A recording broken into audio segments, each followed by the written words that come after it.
A pleasant and happy morning to you all. I am Janki Srivastav, Assistant Professor, Amity Institute of Education. I take this opportunity to welcome our Chief Guest, Dr. T.S. Padial, former Minister of Education, Royal Government of Bhutan. Our keynote speaker, Professor Dr. Priyadarshi Patnaik, Head of Reiki Center of Excellence for Science of Happiness, IIT Kharagpur.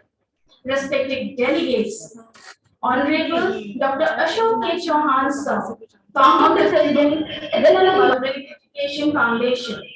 Honorable Dr. Aseem Chauhan Sir, Chairperson, Amity University, Uttar Pradesh. Respected Dr. Atul Chauhan Sir, Chancellor, Amity University, Uttar Pradesh. Respected Professor Dr. Balvinder Shukla Ma'am, Vice Chancellor, Amity University, Uttar Pradesh. Respected Professor Dr. Sunil Dineshwar Sir, Pro Vice Chancellor, Amity University, Lucknow Campus. Beloved Professor Dr. Manju Agarwal Ma'am, Dean Student Welfare, Director, Amity Center of Excellence and Positivity for Happiness, and all respected dignitaries, HODs, HOIs, presenters, and participants. I welcome you all to this very exciting and knowledgeable first online international conference on happiness and positivity, entitled Permanent, Philosophy, Psychology, and Physiology of Happiness, from 28th of September to 30th of September 2022, organized by Amity Center of Excellence for Positivity and Happiness, Amity University, Lucknow Campus. The theme of the conference, Permanent, means happiness, bliss, and joy, with a focus on the element of permanence rather than just a momentary surge of delight. We are inaugurating this innovative conference on 28th of September, which is the birthday of our chairperson of Lucknow campus, Dr. Aseem Chauhan Sir, and is celebrated as Innovation Day in Amity campuses. Wish you a very happy birthday, sir. This international conference will feature deliberations by the global leaders from every sphere of society who are devoted to positive psychology, happiness, and resilience. It aims to bring leading academicians, social scientists, and researchers to exchange and share their experiences and research results on all the aspects of happiness. We believe that with such concrete objectives, this 3 days international conference will definitely bring happiness and contentment in our lives. I once again welcome everyone on this online platform.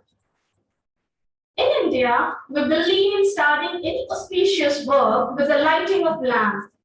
We are going to bring this international conference, we are going to begin this international conference by lighting of lamp. The lighting is a symbol of knowledge, warmth, and happiness. The light burns the woes, ignorance, suffering, and brings peace in our life. The very spiritual song that you will listen is sung in Sanskrit by Gabriela Bernal, showing the perfect blend of international amalgamation. I request all the dignitaries present here to please come forward to light the lamp of knowledge and wisdom. Our guests, delegates, presenters, and participants will witness this beautiful moment online.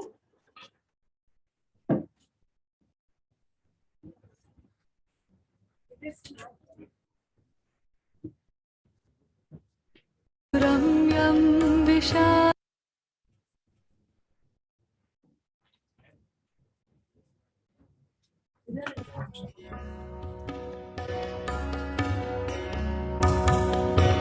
Prakritya Suramyam Vishalam Prakamam Sarittaraharai Lalaman Nikamam Himatri Lalate Pade Chaiva Sindhu Priyam Bharatam Tat Sada Darshaniyam Priyam Bharatam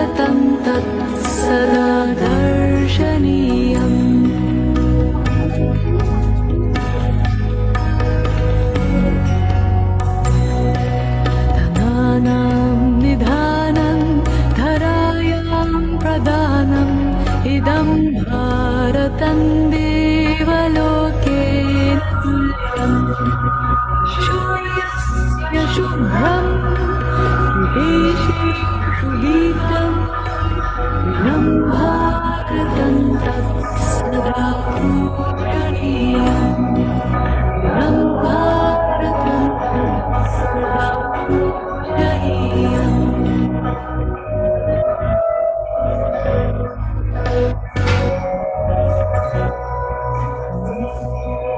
प्रदेशानेके च वेषानेकानि रूपाणि भाषानि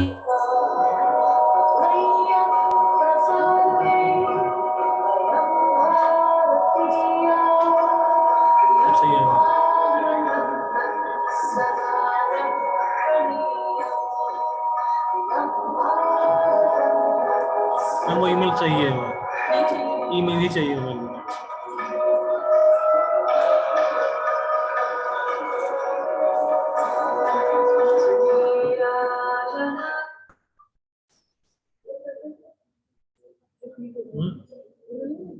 वो तो चाहिए।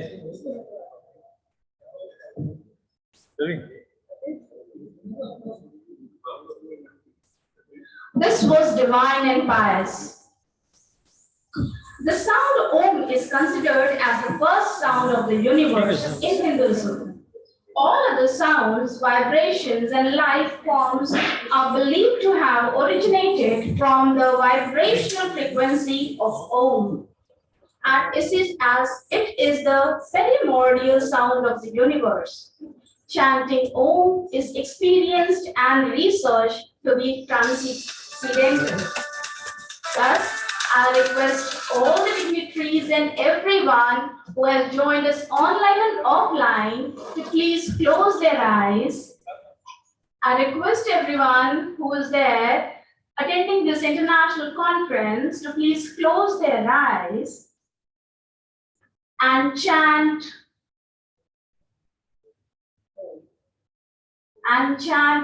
Om.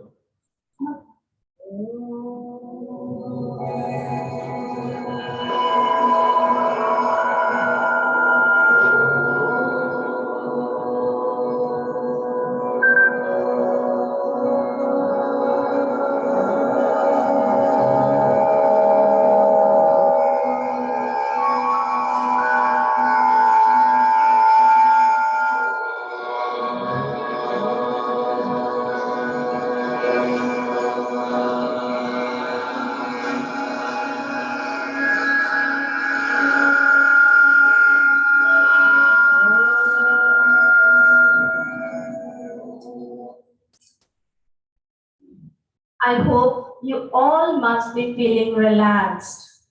Now you can think of any happy moment of your life and feel it in every cell of your body. Just feel happy about the moment of your life.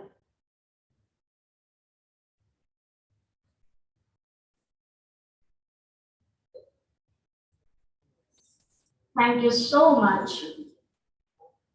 The art of being happy is extracting happiness from every moment of our life.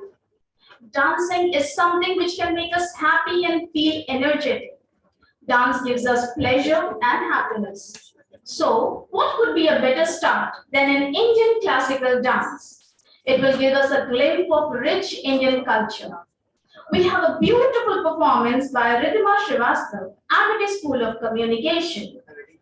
I request Ridhima to please come on stage.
मंडल गीत गिर सुन तत् तत्ते जय जगवंदन भक्त तुंग दाता विघ्न हरण सुर करण हरिमला किरी पिठ कुरंग गति गिरते कुरंग गति गिरते कुरंग गति गिरते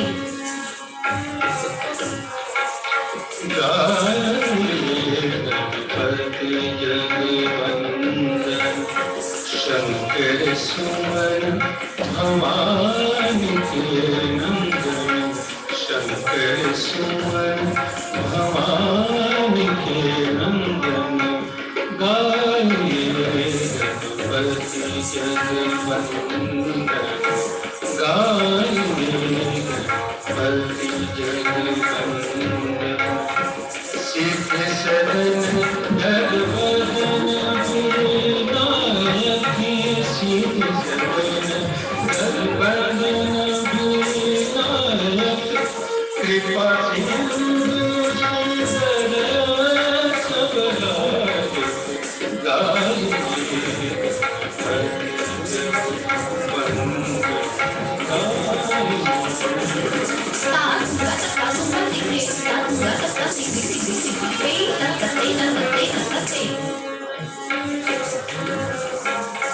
मोदक प्रिय मुद मंगले दाता मोदक प्रिय मुद मंगले दाता विद्या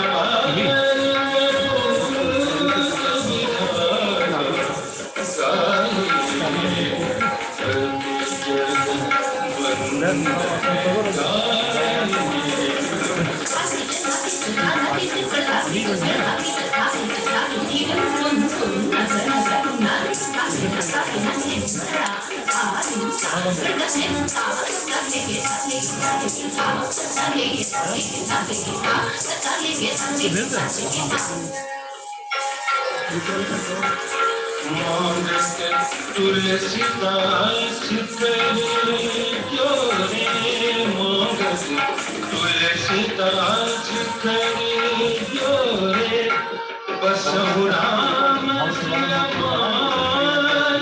मोरे गाये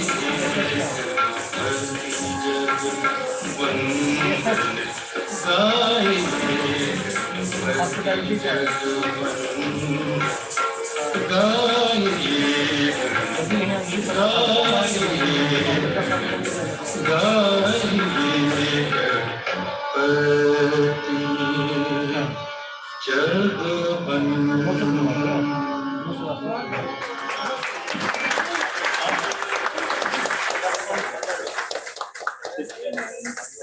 Wow, what a beautiful performance, Ridhima.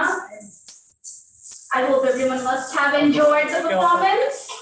Well, Mahatma Gandhi has said, and I quote, happiness is when what you think, what you say, and what you are doing in harmony. With this beautiful quote, I would like to introduce Professor Dr. Manju Agarwal, ma'am, Dean Student Welfare, Director of Amity Center of Excellence and Positivity for Happiness and convener of this conference.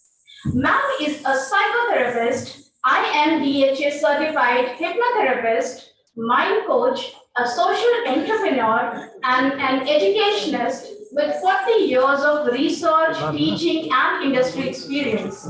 She is former director of Mahila Samakhya, Uttar Pradesh, former member of Steering Committee of Planning Commission, and has represented India twice at United Nations. She has initiated Mission Mental Health and has also started YouTube channel Mind Spa as part of it. At present, she is the chairperson LCC and University IC for POSH, that is Prevention of Sexual Harassment. Co-chairperson Ethics Committee of Amity, Lucknow, and many other professional committees. Her research and publication in the international journals are in the area of positive psychology, health psychology, and gender psychology. She is the chief architect of the women's policy in Uttar Pradesh. I request you, ma'am, to please come on stage and address the gathering.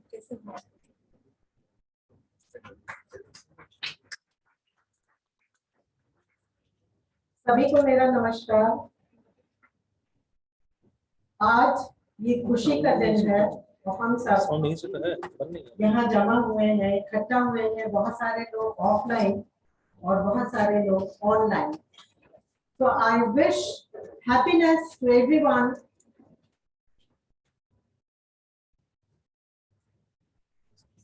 and begin the welcome address with 4 lines. अपने दरमियां अफसाने बहुत हैं, इम्तिहान जिंदगी में आने बहुत हैं, जो मिला नहीं उसका क्या गिला करना, दुनिया में खुश रहने के बहाने बहुत हैं। Respected dignitaries, Dr. Padyal, Dr. Patnaik, Founder President, Dr. Ashok K. Chauhan, Chairperson Lucknow Campus, Dr. Aseem Chauhan, Chancellor AUB, Dr. Atul Chauhan, our VC ma'am, Dr. Balvinder Shukla, our Pro-VC, Dr. Sunil Dhaneshwar, the organizing secretary of the conference, Dr. Ritu, all the dignitaries, Dr. Rajesh Tiwari, who all have been a great support for organizing this conference, a big conference, a 4-day conference from 10 to 8 every day was not easy without the students, faculty, and the authorities here in the university.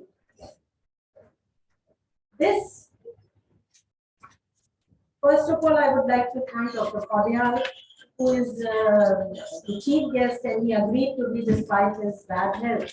And who can be a better chief guest than the person who is an architect of Royal Government of Bhutan for giving the GNH, gross national happiness, instead of gross in place of GDP.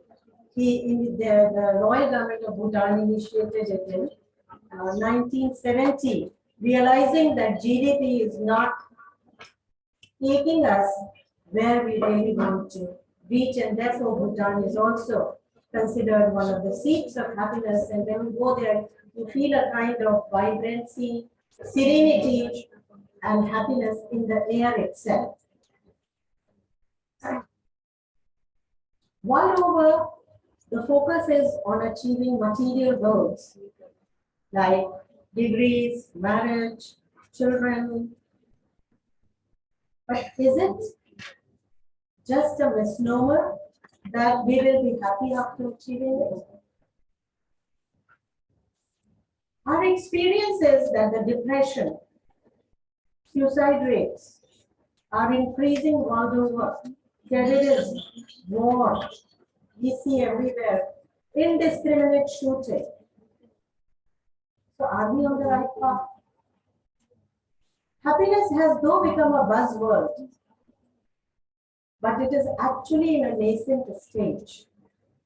And we really don't know what it is, how to enhance it, where to go. We always think that if we achieve these goals, we will be happy.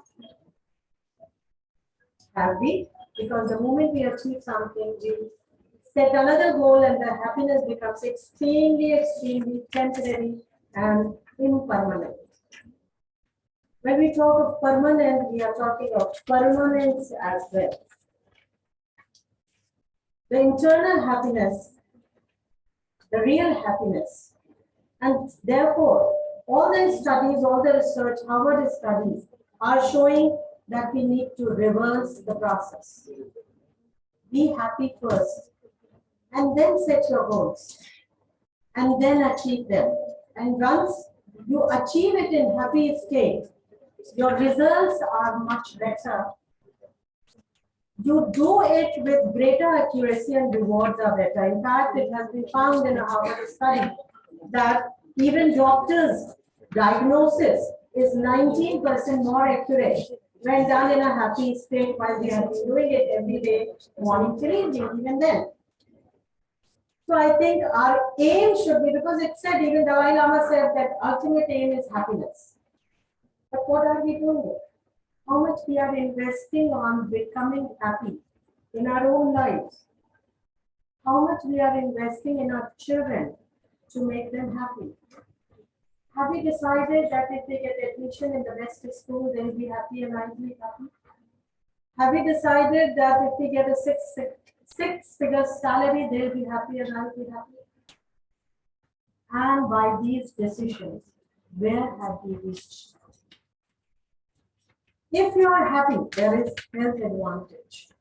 Several studies have shown that your circulatory system, your regulatory system, your cardiovascular system, and above all, your immune system becomes better when you are in a happy state. Your brain transmits neurotransmitters which make you happy. So positive hormones are also secreted. So the question is, why are we not deliberating? And therefore, we think that this conference is going to take us forward to deliberate on happiness, and this is not the end. There need to be many more deliberations on it, and perhaps I think I would like to raise one more issue which is very important. On the world index, happiness index, our country is at 136th position out of 146. The UN happiness index.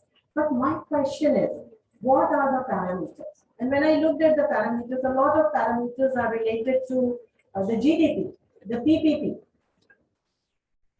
India, which is a trailblazer in yoga, meditation, mindfulness, progressive muscular relation, which the entire world is talking about and advocating for happiness. Why India is at this position? Perhaps we have not focused on individual levels of happiness, and perhaps the country happiness is different from individual happiness.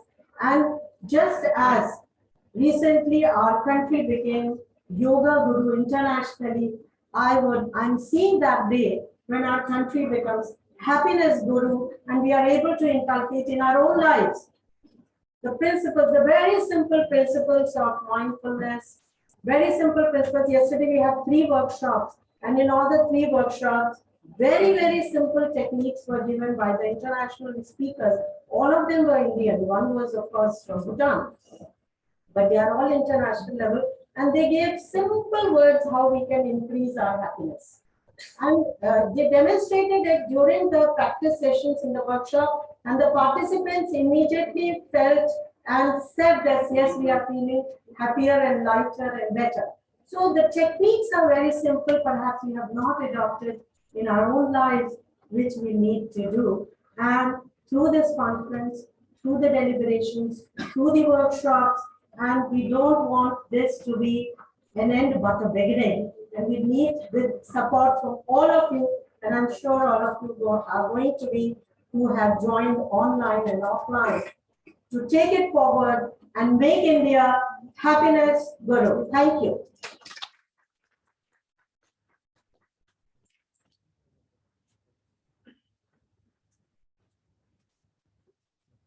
Thank you so much, ma'am, for your words of wisdom. And you have truly said that simple techniques can make us happy. We need to be internally happy, and external things really doesn't matter. You have also pointed that India is at the place of 136th position in terms of happiness index. So we will together work to improve the ranking of India, and we'll try to make it a better ranking in the world. Thank you so much, ma'am. And one of the secret of happy life is continuous small treats. We have wishes from our Pro-Vice Chancellor, Dr. Sunil Ganeshwar sir. He has sent his best wishes for the conference. Thank you so much, sir, for your wishes. We have with us Dr. Rajesh Tiwari, sir. I would like to briefly introduce sir. He has over 26 years of teaching and research experience in the field of biosciences and biotechnology. He has acquired PhD from Central Institute of Medicinal and Aromatic Plants, Lucknow, and was involved in research program of horticulture crops at Central Institute of Subtropical Horticulture, Lucknow. He has worked with Chinese Academy of Science for postdoctoral program on plant transgenic development. Professor Tiwari was also selected by Volcani Center, Israel, for Mashev International Young Scientist Program. He has 42 research papers, 13 book chapters, and several popular articles to his credit, and is the reviewer of several national and international scientific journals. He has authored a book, developed 6 patents, and completed 3 research projects so far. He is instrumental in developing academic curriculum of biotechnology. Besides academic and professional accomplishment, Professor Tiwari is an early riser. He believes that commune with nature daily can help us overcoming from grief, sorrow, or pain, ego, or ignorance, and can also easily manage success and failure at any stage of life. I welcome you, sir, and request you to please come on stage, come on the dais, and welcome the gathering.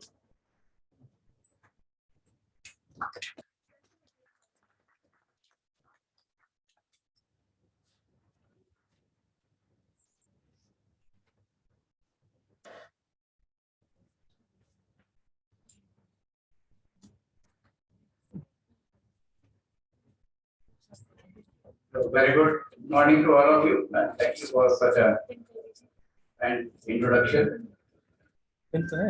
First of all, I welcome you all, Professor Podial, Professor Ghosh, Professor Datta, Professor Darshit Patnaik, Pro Vice Chancellor, MIT Lucknow campus, Professor Dr. Sunil Tanishwar, sir. My senior colleague, Professor Dr. Manju Agrawal, my colleagues, students. We are assembled here for 2 important reasons. Because today is the birthday of our chairman, Dr. ACEPH Chauhan. So today, we wish him very happy birthday. Sir, you are the perennial source of inspiration for all of us. Your work, wisdom, words, and your amazing personality always inspire us. Second important reason for assembling here is for which we are assembled. So it gives me immense pleasure and honor to welcome you all in this inaugural session of International Conference on Permanent Philosophy, Psychology, Philosophy of and Physiology of Happiness, being organized by MIT Center of Excellence for Positivity, Happiness, MIT Institute of Pradesh, Lucknow campus. As rightly said by Dr. Manju Agrawal, that this conference is organized with defined objectives. And I believe that once we have defined the objectives, then more than half the battle is won. The defined objectives of the workshop is to explore the meaning of individual happiness. It is said that happiness is something which can be achieved by an individual by simple techniques, which may be coined by him or her by whom. It is also to discuss conceptual and evidence-based research on philosophy, psychology, and the physiological aspect of the happiness. It brings multidisciplinary perspective of the happiness in whole. The various sessions would enable the participants to open the discussion on various dimensions, tools, and techniques that are integral part of the journey of happiness. The objective of this conference is perfectly aligned with the vision of our founder president, Dr. Ashok K. Chauhan, who worked in mission mode to make every student of MIT not only a professional, but a professional with good human values. our Chancellor, Dr. Atul Chauhan, and our Chairman, Dr. ACEPH Chauhan, worked in mission mode to make every student a success story. Our Vice Chancellor, Professor Dr. Balwinder Shukla, has instrumental in aligning the learning outcome of each and every process, even this particular conference as well, and the operational objectives as well, with the strategic plan of the university. Now, you would say that why I am taking all this technicality into my talk. It has a defined purpose. Because everyone has realized that desired outcome cannot be achieved without inculcating more humanized approach with a focus on student social and emotional development. Hence, ingredient of well-being, happiness, interpersonal relationship, community services are inherent in our curriculum without compromising the technology base. Personally, I understand that the happiness is not just the absence of sadness. It is a complex combination of the personal, physiological, mental, emotional, and social health factors. As a biotechnologist, I dare to go into deep and learn that the genetics accounts 50% of our well-being and happiness. It means it is also genetically corrected and inherited. Nevertheless, even if it is inherited, rewiring and rebooting your brain connection can help you overcome to your sadness. As rightly said, that this is a very individualistic approach. I feel happiness because if I take myself as an individual, I can give an example that I feel happiness when I got up at 4 o'clock, go for a morning walk for 6 to 7 kilometers. When I drenched completely with sweat, then I feel happy. So likewise, you can also find your own methods, tools to feel happy, and that is very, very important for achieving your life goals. I am sure in forthcoming sessions of this workshop, we would learn and make us happy. And how can we look beyond the set boundaries of achieving it? Thank you very much. Wish you all the best.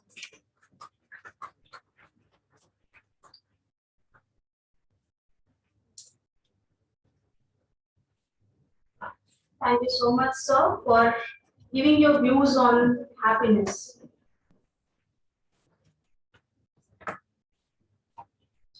Do you know that every minute you are angry, you lose 60 seconds of happiness? So let's try to manage our anger and spread happiness. With these beautiful lines, I would like to introduce Dr. Ritu T. Chakravarti, Associate Professor, Amity Institute of Education, and Organizing Secretary of this international conference. Ma'am has more than 20 years of experience of academics and administration in school education and teacher education. Her area of specialization includes education for happiness, educational leadership, technology, and quality in education. Her research area of interest are community development research, happiness in education, and philosophy of education. She has presented more than 150 research papers and articles in national and international seminars and conferences. She has more than 30 articles and research papers published in journals of repute. She has delivered guest lectures and has been resource person of various government and non-government organizations. She has worked in active collaboration with UNICEF, Mamta Health Institute, SCERT, NACO, and on issues pertaining to underprivileged youth, especially girls, and has contributed for their mainstreaming for development. Now, I request Dr. Ritu ma'am to orient us about the conference. Ma'am, please.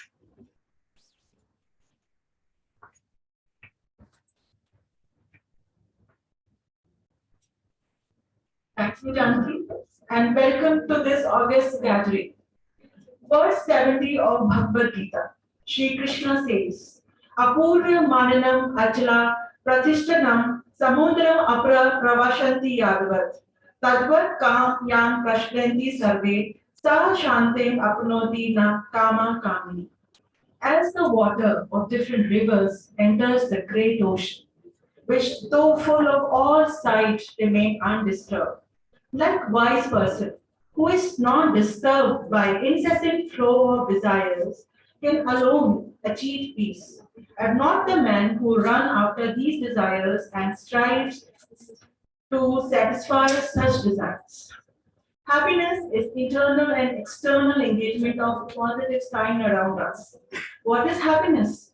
It seems to be an old and much answered question. But think again, is it? Do we really know what happiness is in true sense of it? The pursuit of happiness has been with humankind ever since its evolution.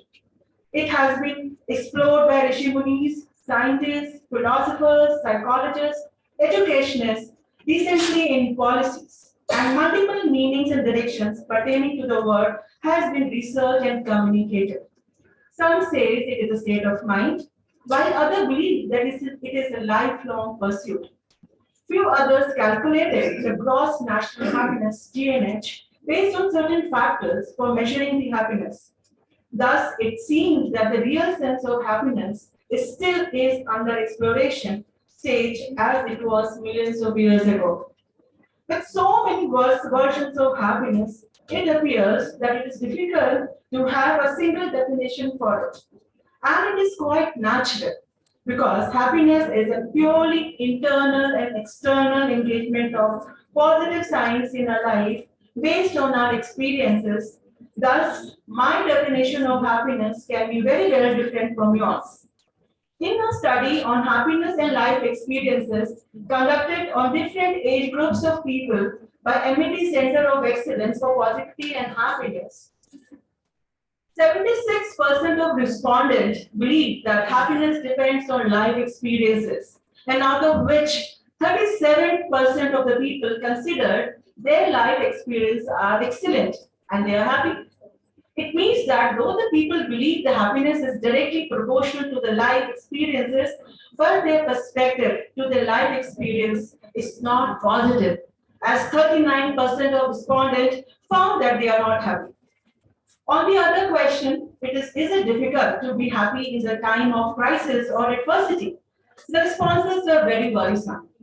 19.9% of the total respondents strongly agreed that it was really difficult to remain happy during the time of crisis and when we are experiencing adverse moments in our life. And out of it, large number of people, 48.3%, were agreeing to this thought. It was found that only 1% of the respondents said that it is not difficult to maintain the calmness and happiness during the time of crisis. This result is worrisome. With this emerges the need of some interventions in our lives to create happiness. And this leads to the moment where we have congregated here to learn, to contribute, to celebrate, and to create a bond of love and compassion. When we are positive, we create positive energy. And then this energy attracts other positive energies which is present around us in our environment. And with this positivity, I take privilege on this very auspicious moment to present and introduce the Amity Center of Excellence for Positivity and Happiness, ACEPH. Amity University of Uttar Pradesh Lucknow campus has a dedicated Amity Center of Excellence for Positivity and Happiness aimed at promoting happiness and well-being, and it was established in 2019. The Center of Excellence has 4 wings, namely academic wing, creating happiness spaces, co-curricular wing, and extension wing. ACEPH recognizes the importance and fostering and promoting happiness, positivity, and well-being in the life of individual amid the cumbersome, chaotic, and ever-indulgent schedules.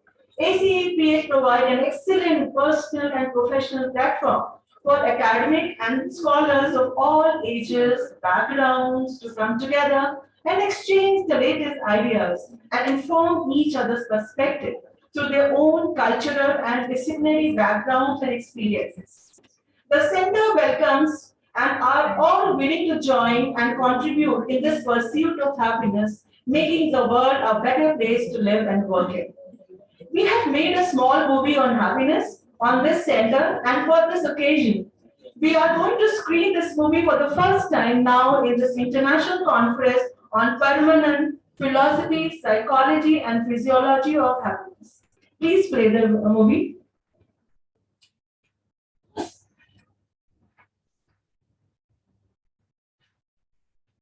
has been made by our assistant chairman. Excuse me, what is happiness for you? Happiness for me is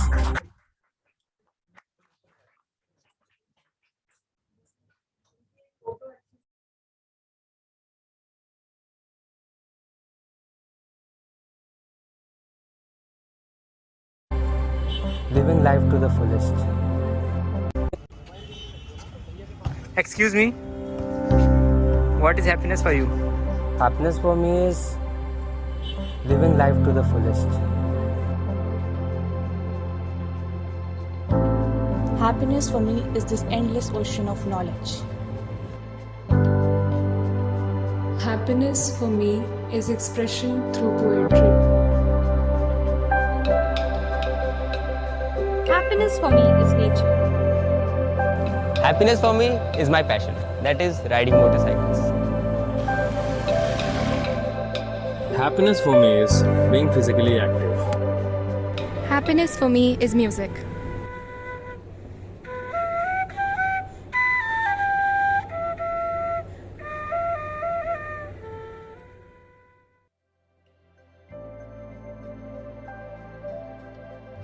I am extremely delighted that Amity Center for Happiness and Well-being is organizing an international conference online mode on the same theme. We all know that these days, whether we are at workplace or at home, everybody is under immense pressure and tension. And this has affected our mental well-being. This center is specially meant for bringing happiness and mental peace to all the people. I wish a great success to this conference, and I am sure that the output of this conference will bring happiness and well-being to the society. This conference, titled Permanent, the Philosophy, Psychology and Physiology of Happiness, basically focuses on the concept of Parma Anand. Parma is a Western concept given by Martin Seligman, which focuses on 5 core elements of positive psychology. And Ananda is a purely Indian concept talking on the blissful conditions of human mind. Happiness is a state of mind. It is both internal and external. This conference will focus on both elements for positive well-being of human mind. With a focus on inculcating positive emotion through engagement to establish friendly relations, as that's what Amity means. The university is devoted to adding meaning in each life and leading every member of the family towards accomplishment. Amity Center of Excellence for Positivity and Happiness was established in 2019. It is in alignment with the philosophy of our founder president, Dr. Ashok K. Chauhan, and chairperson Lucknow campus, Dr. ACEPH Chauhan. Their priority for well-being, happiness, positivity, and vibrancy in the campus led to the establishment of this center. It has the aim to create an ecosystem where happiness thrives at individual, social, organizational level. It becomes contagious. We are truly obliged to Dr. ACEPH Chauhan for giving us this center where we are able to create so many spaces and opportunities for our children to be happy. And we dedicate this center to Dr. Chauhan on his birthday. Happy birthday, sir.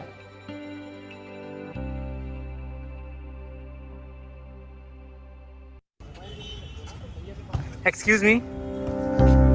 What is happening?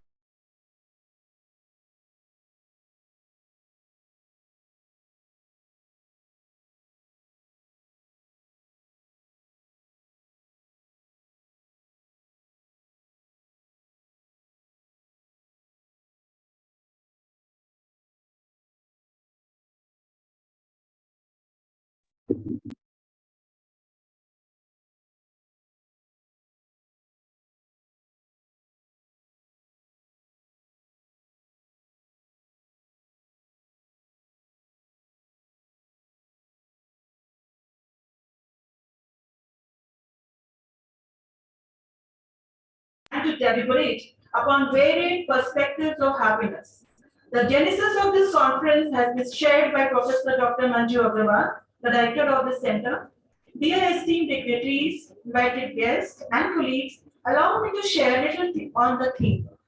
Paramanand is a compound word in Sanskrit language meaning happiness, bliss, joy. We focus on the element of permanence rather than just a momentary surge of delight. For this conference, we have used the spelling of permanent as Permanant, where Parma, Perma, is an acronym of Seligman's theory of well-being and happiness. And Anand, which means bliss and happiness, is a Hindi word. For this present conference, permanent and happiness have been used interchangeably.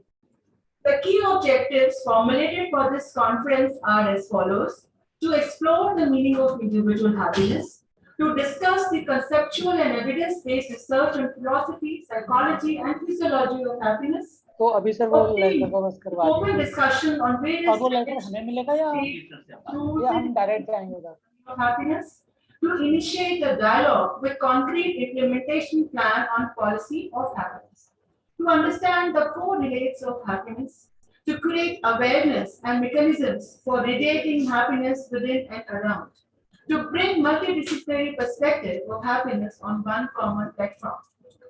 The design of this international conference is as follows. The first ACEPH virtual conference has organized pre-conference workshops by three eminent speakers in the domain of happiness. The hands-on workshop has helped has given the avenue towards the attainment of happiness, bliss, positivity, and well-being in the chaotic lives on 27 September, which was yesterday itself. From 20th September to 30th September, the conference will witness 7 plenary sessions by the renowned international and national speakers, 9 technical sessions around 150 paper presenters are expected to deliberate on their thoughts and researches on happiness, well-being, positivity, and psychology. Around 16 sub-themes on happiness, ranging from health happiness to economics of happiness, physiology of happiness to psychology of happiness. We expect a concrete, measurable outcomes from these very important deliberations on happiness and well-being. I am sure that this international conference will achieve its objectives in measurable terms. The learnings from this conference would help us to strengthen the internal and external engagement of positive science. I hope that it will be able to generate happiness and peace in our life and will help us to learn to be happy and be a reason of happiness in others' life. On this occasion, I seek blessings from the positive energy which are present all around us and making us to make this event possible. We also wish to convey our best wishes to every participants from national and international happy spaces who are joining us to spread this mission happiness and be an important unit of this center and this conference. Happy learning to all. Thank you and welcome once again. Thank you so much.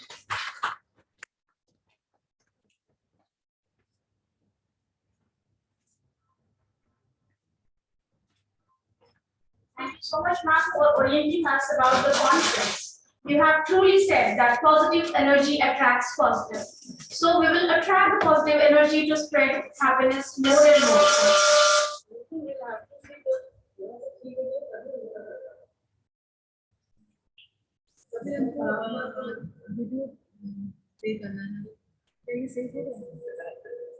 Ma'am, it was a detailed orientation about the conference. Thank you so much for it. Love is that condition in which the happiness of another person is essential to your own.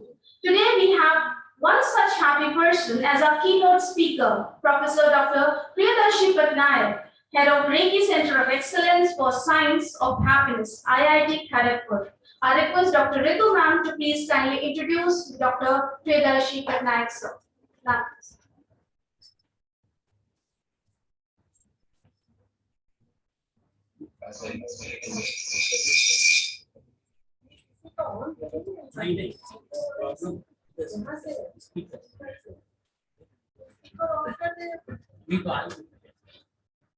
Dear esteemed gathering, I would like to introduce to our keynote speaker, Dr. Priyadarshi Patnaik. Dr. Priyadarshi Patnaik is a professor, Department of Humanities and Social Sciences, IIT Kharagpur. He is also a chairperson of Reiki Center of Excellence for the Science of Happiness at IIT Kharagpur.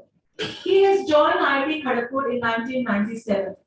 He teaches literature, communication, and visual aesthetics and happiness studies. His research interests include Indian aesthetics, visual and non-verbal communication, subjective well-being, and translation. He has authored and edited more than 12 volumes of critical anthological translations and creative text, and published more than 60 papers in national and international academic journals and books. He is also a creative writer, painter, translator, and journal of the books and edited books. And he also has interest in photography, with many publications of creative writing and visual arts in national and international journals. He has guided 10 PhD scholars and currently supervising and co-supervising 12 PhD scholars in the area of his specialization. He has also worked as PI and co-PI at various government international projects and has been doing a consultancy work with around rupees 25 crores in last 10 years. I would like to welcome sir. Today sir has to go to the meeting, so we have his recorded video on the keynote and we will be playing it soon.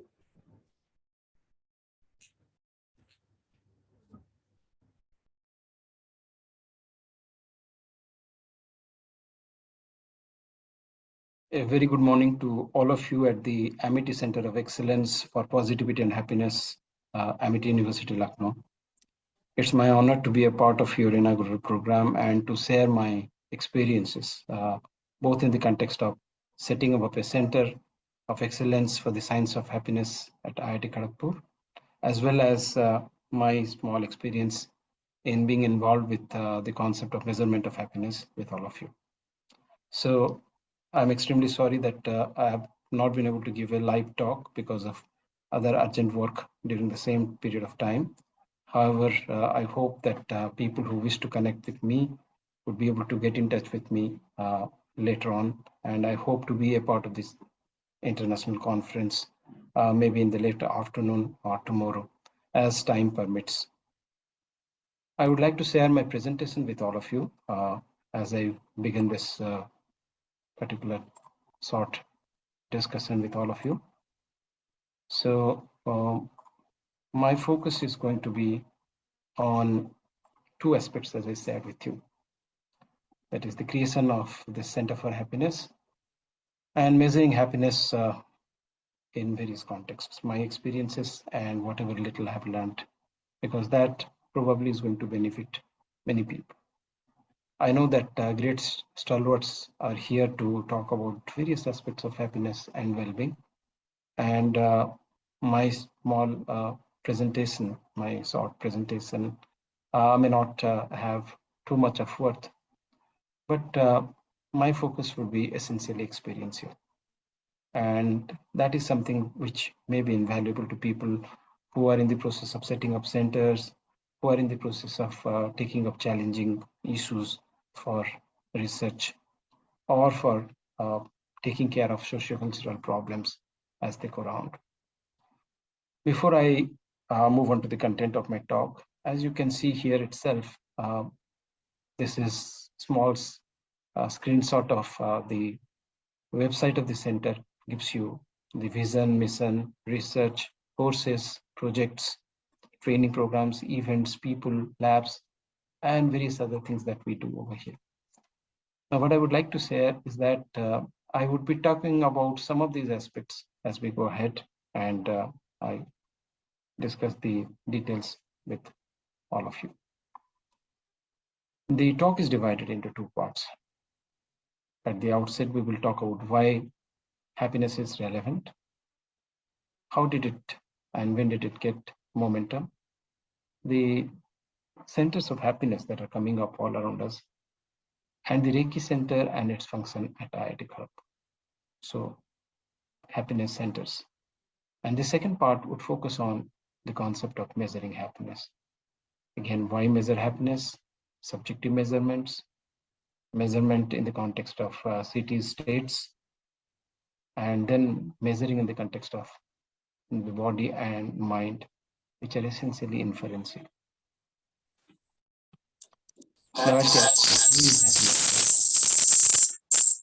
I'm feeling that happiness has been relevant throughout ages. True, human beings must have evolved to a level where they were able to conceptualize beyond the very basics of survival before they could talk about or think about happiness.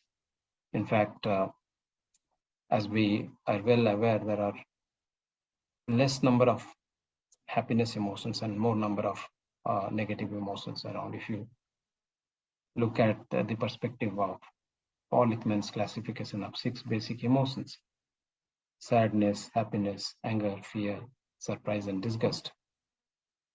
Surprise happens to be a neutral emotion. Happiness seems to be the only positive emotion in the physical context, and the other 4 emotions seem to be negative. Well, there is a reason for that.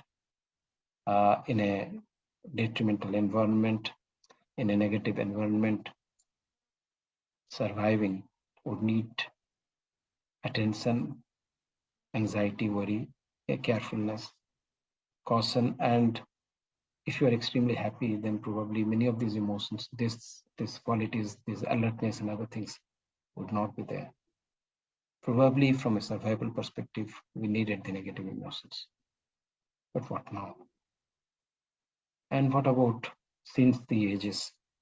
If you're talking about the Vedic tradition, the Buddhist tradition, the Jaina tradition, the Christian tradition, the Sikh tradition, the Islamic tradition, any spiritual tradition we look at, we find that deeply at the center of it, either as a way of life or as a mode of inquiry, people ask questions that relate to sense of calm, sense of satisfaction, sense of happiness, sense of a state of equilibrium, and apart from immortality, which is an important question there, happiness that transcends ordinary levels of happiness is an eternal quest.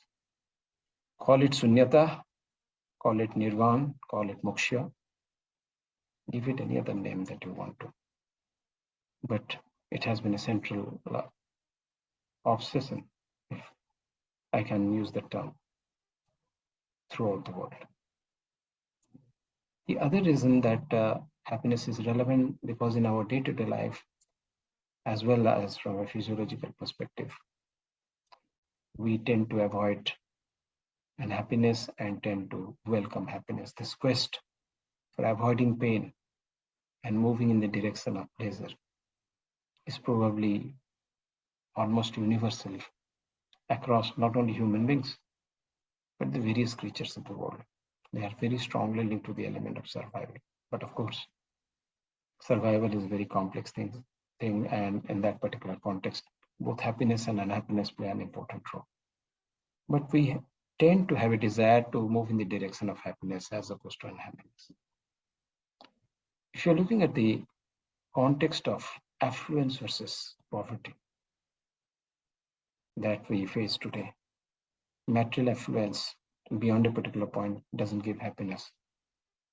And you have a quest for something which gives you a sense of happiness. And of course, poverty at a very material level is something which the countries toil over, looking for the concept of welfare state, focusing on the well-being of human beings. And then, of course, through 1960s, the focus on the economics of GDP and the assumption that if the GDP of a country increases, then everything goes right with the country, being proved wrong. The material inequality across people playing an important role in that particular context certainly makes happiness again a relevant question. So in the context of economics, we see a series of inquiries starting with Amartya Sen and others, which focus on a happiness-oriented economics. When did it get momentum? Did we talk about happiness? Did we talk about or think about setting up happiness centers 20 years back? Well, not really. The spiritual traditions existed. The practice of happiness was definitely important. But centers of happiness, courses on happiness, I believe that, as said a little earlier, they can be linked to, this movement can be linked to the GDP paradox and happiness for the economists.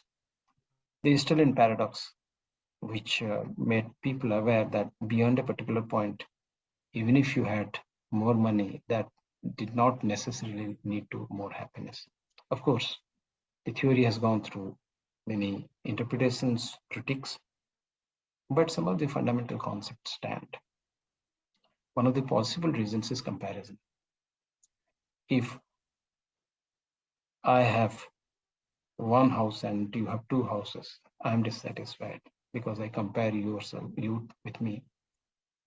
If I grow and end up having two houses, but you have four houses, then also this dissatisfaction might stay. So comparison could be one of the critical reasons. So even if the amount of salary or the amount of money, the income increases, you're still unhappy because you are comparing yourself with others who are also growing equally well. The other could be a set point effect, where after a point of time, you get used to whatever facilities and other things you have gained, you take it for granted. And again, then your level of happiness goes down or your level of unhappiness comes up. These things at an academic level, along with positive psychology movement, started changing the thrust in the direction of happiness. And then, of course, the concept of gross national happiness at Bhutan, a beautiful concept. And you find that in the early 20th century, it has already gained momentum. And the team which worked with World Happiness Report, connecting with them. And suddenly you find that both in the East and in the West, happiness has caught up. So if you Google for gross national happiness or you Google for World Happiness Report and you look at their interlinked histories, you suddenly find that GNH as opposed to GDP suddenly catching the imagination of the world. And with that, the desire to find out, as is a very common desire with human beings, to find out who is happier. Ironically, this comparison makes us unhappy, and yet we cannot overcome this basic intrinsic human nature to make a comparison with others. So World Happiness Report is about measuring the happiness of more than 150 countries across the world.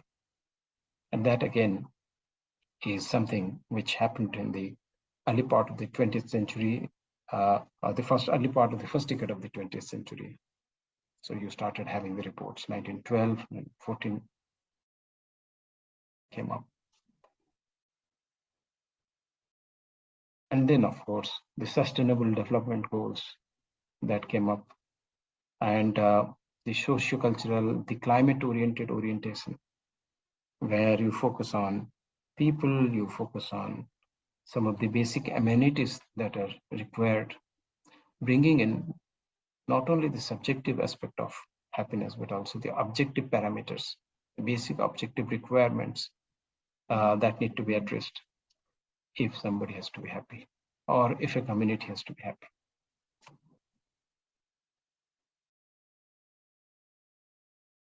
I got exposed to the concept of happiness in 2016 when Dr. Rekhi, an alumnus of IIT Kharagpur, came back and wanted to fund a center focusing on happiness.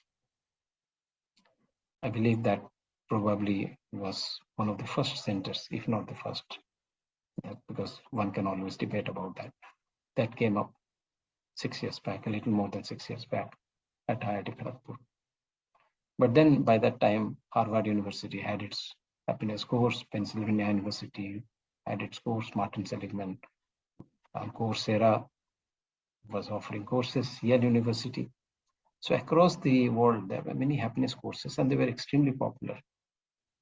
And then the Reiki Center came up and Dr. Reiki felt that this was actually something which could be made into a movement and it did not be confined to only one place. So other centers are being set up currently at Delhi Technical University, Indira Gandhi Delhi Technical University for Women, Chandigarh University, Amity University, Noida, IIM Ranchi, and many other places. They have already come up. In other places, they're coming up. And the very fact that here in the center we are having this beautiful international conference tells us that courses and centers of happiness are coming up all around us. It's a movement now. But there has to be a sense of caution because when things are done rapidly, it becomes a craze and one loses one's focus. So I sometimes reflect that at one point of time, there was a craze for management. Is there today such a craze for happiness? Is it a fad? Is it that after a point of time, this interest will decline? True, it will definitely be the case that the current momentum that happiness centers, happiness courses, and happiness research will definitely go down after a few years. But as we discussed a little earlier, happiness is a central concept which has been around since human beings evolved beyond the level of the basic survival needs. And hence it's going to stay with us. So it's always going to be relevant to rediscover different aspects of happiness and to explore further about different connectivities that can make life more meaningful and generate greater well-being and happiness. I was asked to discuss about the setting of the Center of Happiness at IIT Kharagpur. You see that each center has to have its own focus. For instance, your center has a focus on positivity. Our focus was on the science of happiness. And then the eminent behavioral scientist, Professor Manas Mandal, joined our center. We all worked together. And we felt that we needed to have a goal, which was to set up a center of excellence to nurture the science and art of happiness through scientific perspective across research, academic program, practice, and output. So that has become our objective in the last 6 years. As a result, we identified 5 thrust areas: academic programs, research, training, dissemination, community-centric activities. And we felt that interdisciplinarity and multidisciplinarity both needed to be encouraged. So in that context, as you can see, the center has its own core faculty members and visiting faculty members, but it takes from various other departments, joint faculties or collaborators who are interested to participate in courses, in projects, in outreach, in training, and various other kinds of activities. And they come with various different expertises. We have people from the Department of Humanities and Social Sciences, and I'm a core faculty of that. We have people from Center for Educational Technology, which existed once, from computer science, electrical engineering, from management, from economics, from medicine. This tells us something very insightful.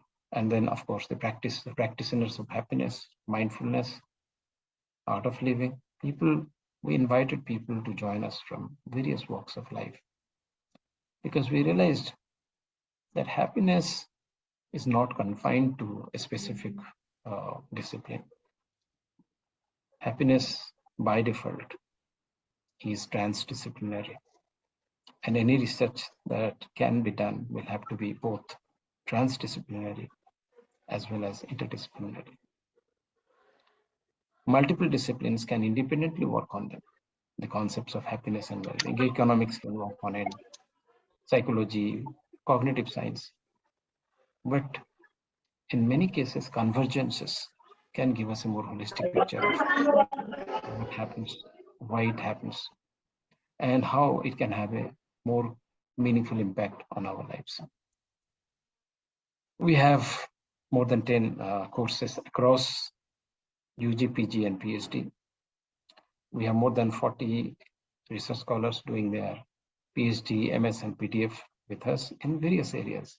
The areas I talked about, people even working from traditional literature, people working from electrical engineering, people working from architecture, various fields. We have had many training program, special successful training program with people who are at the forefronts of stressful jobs like Kolkata Police, Barrackpur Police, CRPF. We have had training programs with organizations as well.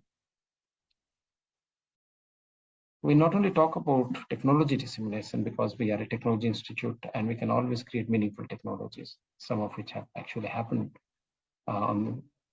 work by some of our colleagues who work with the Reiki Center at IIT KGP from electrical and other areas, developing tools which can benefit older people and many other things.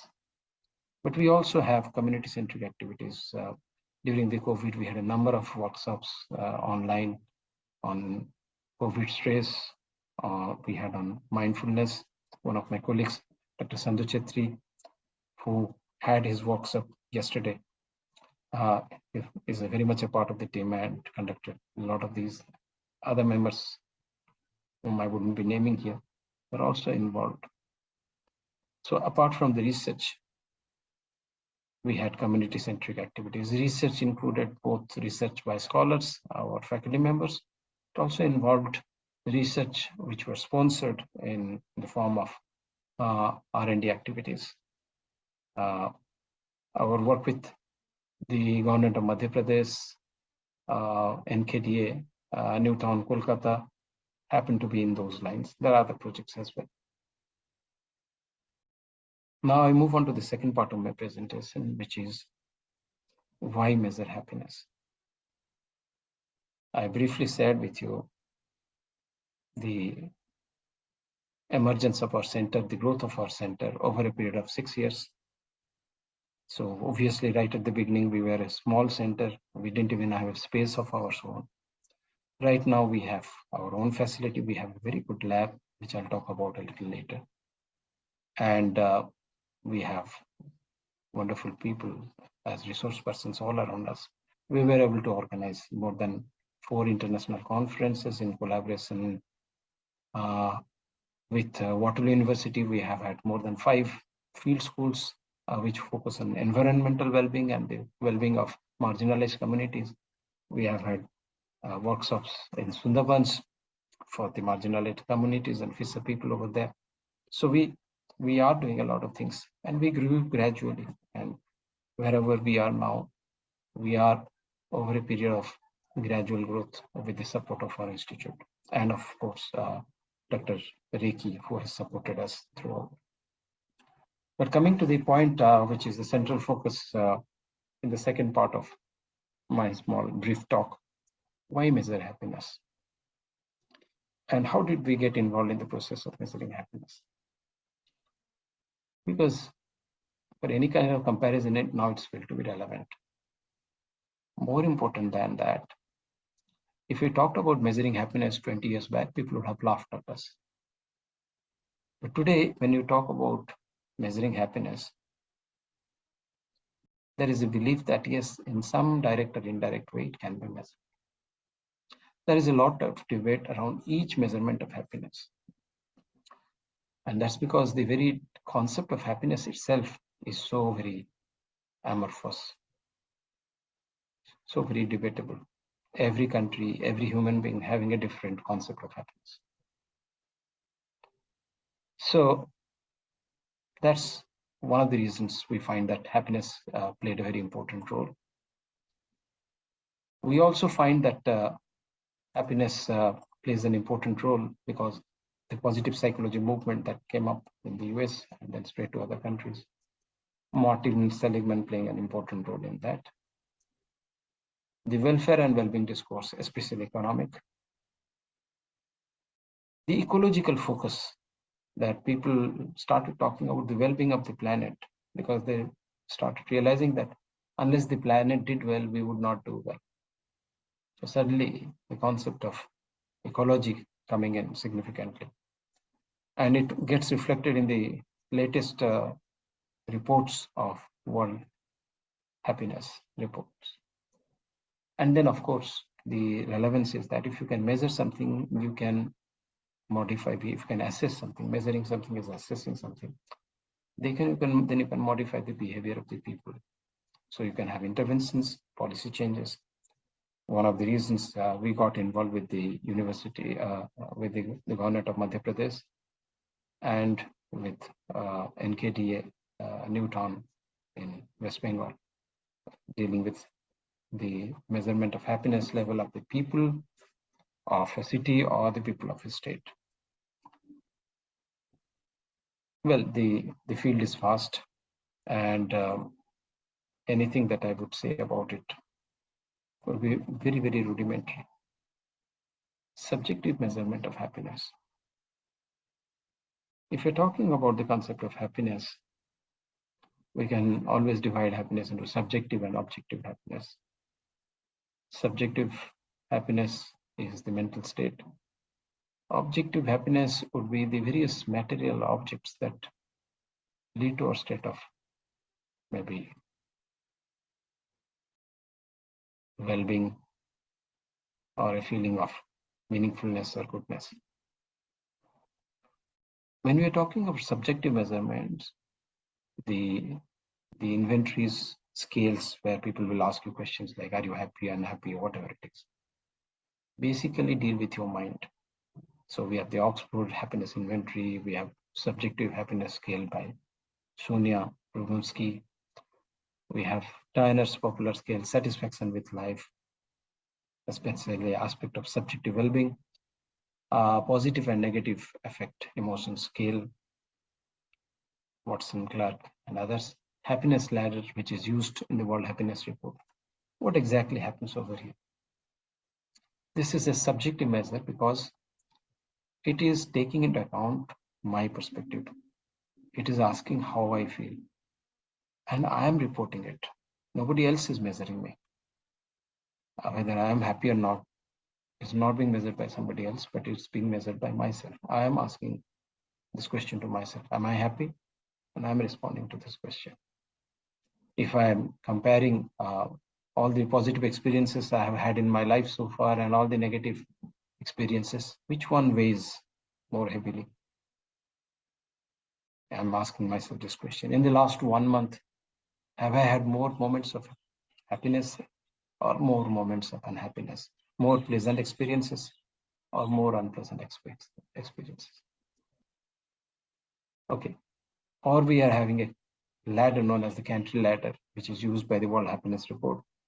That if I'm thinking of my life as a ladder, then where exactly on this ladder am I standing?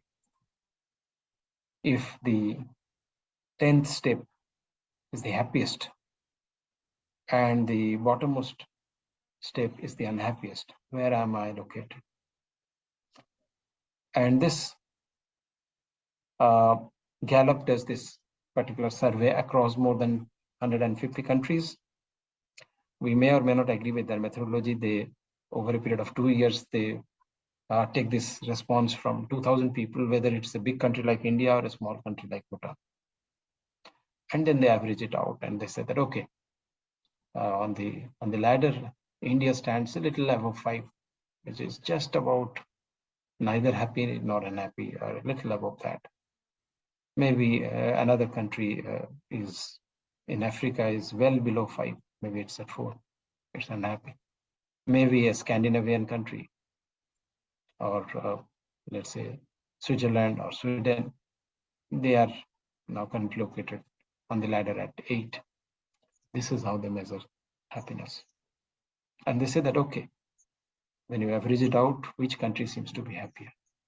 But then we don't stop there. We ask the question that why is it so? And that is where the reports come in. And we'll talk about it in a moment. But what we are trying to say is that if any one of you is interested, you can just Google, get the scale, do a survey and find out how happy or how unhappy you are. But this is not the only way of measuring happiness, however faulty, good it may be.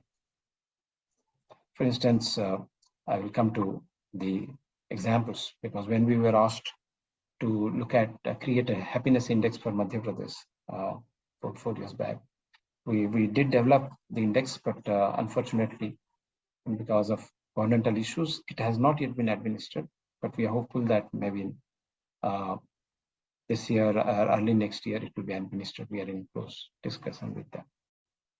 The idea is that we started by identifying indices which deal with different aspects of happiness, and well, at a global level you have so many, including World Happiness Report. But they not only deal with happiness, they deal with so many other things: sustainable economic welfare, values, where you would like to be born, okay, happy planet, which brings in the environmental context, or country indices like Canadian Index of Wellbeing, Bhutan's Gross National Happiness Index, USA's Turkey. There are a number of, or city indices, many across the world. There are many cities which try to measure their own happiness. Now the central point is that why and how. Here we are looking at a subjective measurement of happiness. You can take that and you can average it out, and you can get the country's level of happiness. And when we were doing that for Madhya Pradesh, we wanted to find out that what were the parameters. We did a survey with more than 1,000 people. What are the parameters on the basis of which individual happiness or unhappiness depends? Marriage, health, financial stability, relationship, education, personal achievement, what? Just to give you a snippet of the kind of activity we did, we came up with 14 parameters we felt, whether they were subjective, objective, health, economic, hospitals, education, whatever, the way you talk about it, which people considered as significant, collectivistic, maybe individualistic, from an individual's perspective, from a community perspective. We compiled it. And we did a similar work for the Newtown people as well.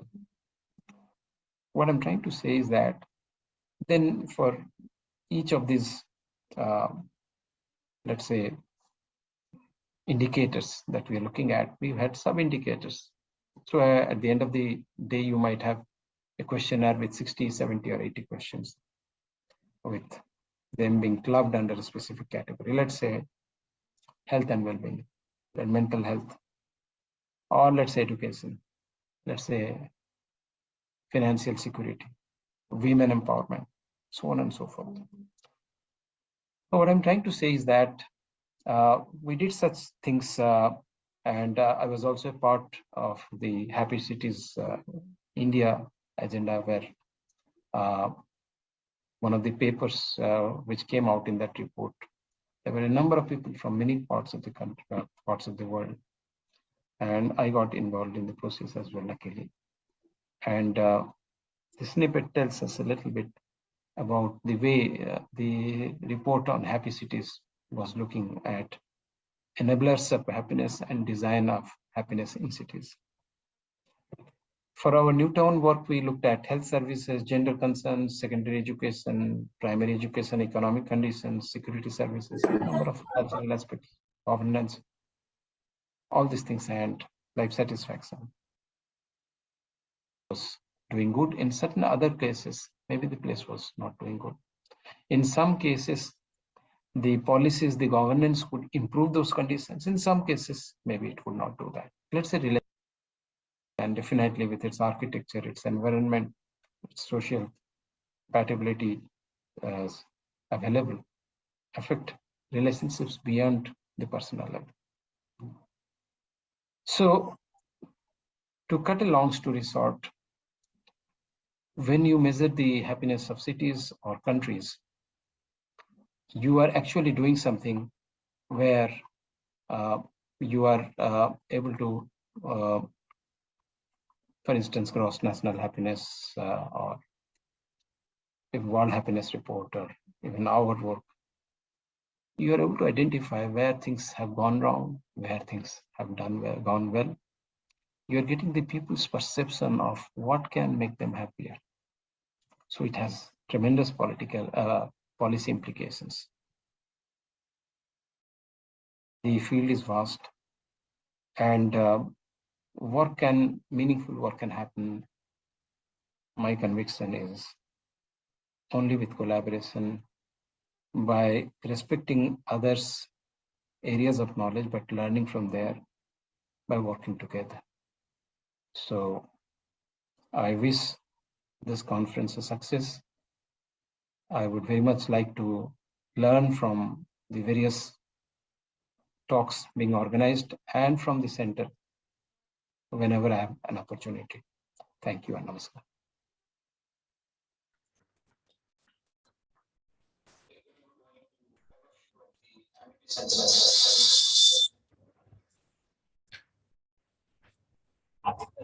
Thank you so much, sir.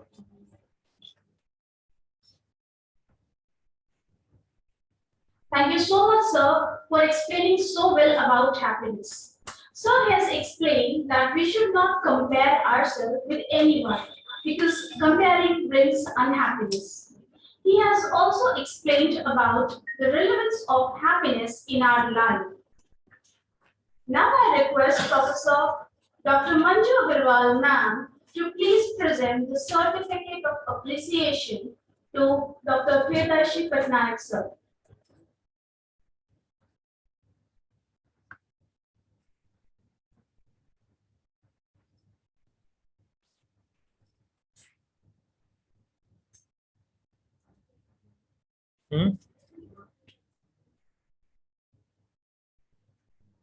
So my focus is going to be on two aspects, as I said with you. That is the creation of the Center for Happiness and I measuring request happiness. our respected guests, Dr. T.S. Padyal sir, Dr. Amrita Das ma'am, Dean Academics Dr. Rajesh Tiwari sir, Dean Student Welfare and Director ACEPH Professor Dr. Manju Agarwal ma'am, Member of Organizing Committee Professor Dr. Zedi sir, Director IBAS, Professor Dr. Mala Tandon ma'am, Deputy Director and Head AIE, Dr. Sanjay Mohan Johari sir, Director ASCO, Dr. Gaurav Mathur sir, Director IIT, Dr. Ritu Tripathi ma'am, and the organizing secretary of the conference to please come forward for the release of the souvenir. All the dignitaries, please join for the release of the souvenir.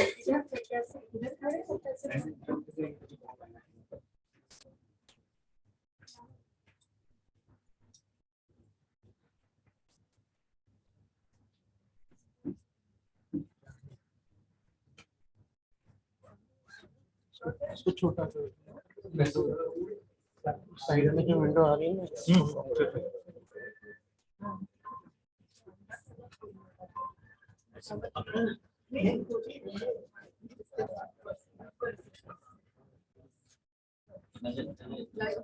और आ जाए अभी और हमारे पास ये light नहीं आ रही है light चला थोड़ा लाइट चला दो भाई बताओ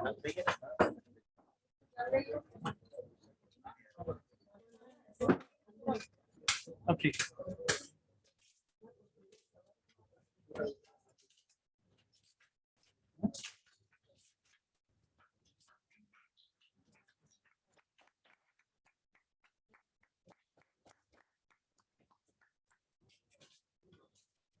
request everyone to please stay for a moment for a group photograph.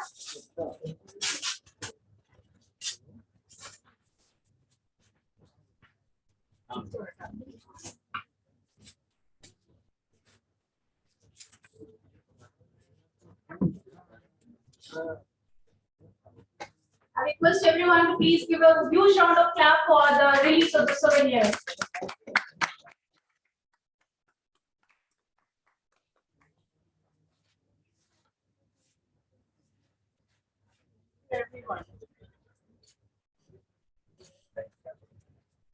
Thank you, everyone. Our founder president, Dr. Ashok K. Chauhan, sir, Chairperson, Dr. ACEPH Chauhan, sir, Chancellor, Dr. Atul Chauhan, sir, and our Vice Chancellor, Professor Dr. Balwinder Shukla, ma'am, have sent their blessings and best wishes for the conference. We really thank all the respected people of Amity for their wishes and blessings. Thank you so much, sir and ma'am.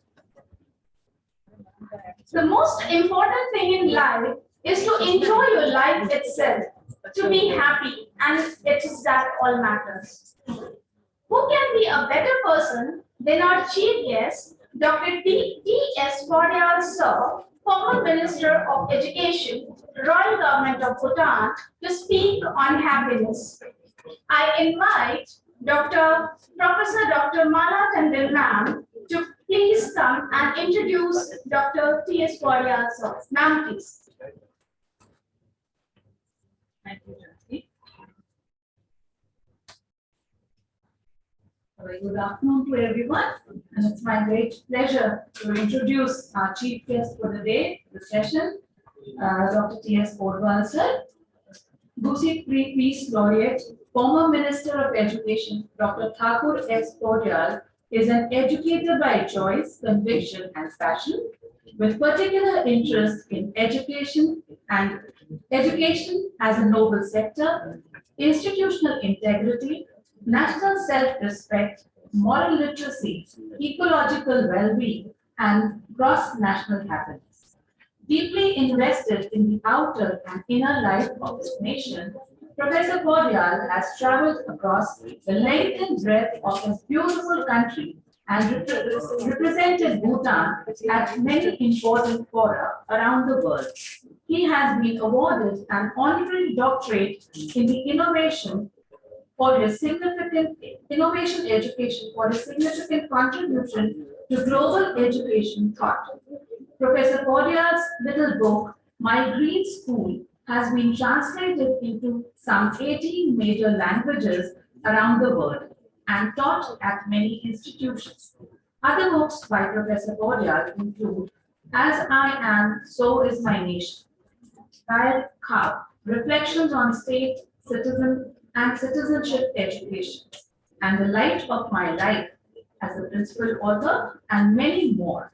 Professor Padyal is also a recipient of the Distinguished Service Award, Global Education Award, and Institutional Award, the honor of Duxie, for his contribution to national nation building and advancement of holistic learning at home and beyond. Former Member of Parliament, Professor Padyal has often been described as the most widely foot-traveled education minister in the world. He is a member of many international boards, jury, and panels. Once again, I welcome you, sir. A warm welcome to you. Thank you. Thank you very much, sir, to be here. Thank you so much, ma'am, for introducing Dr. Padyal, sir.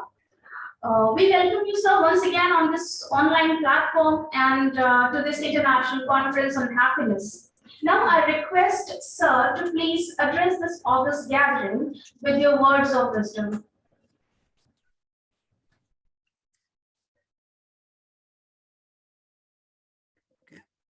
Good afternoon and pranam. First of all, I would like to thank Arvind. Hello.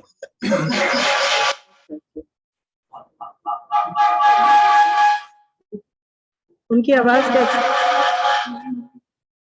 मैं बंद कर दूं क्या करें इसको मैंने बंद कर दिया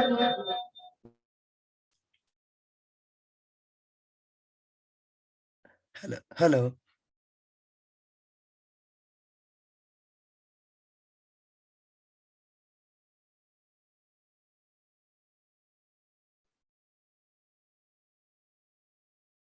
Sir, now I think you can speak.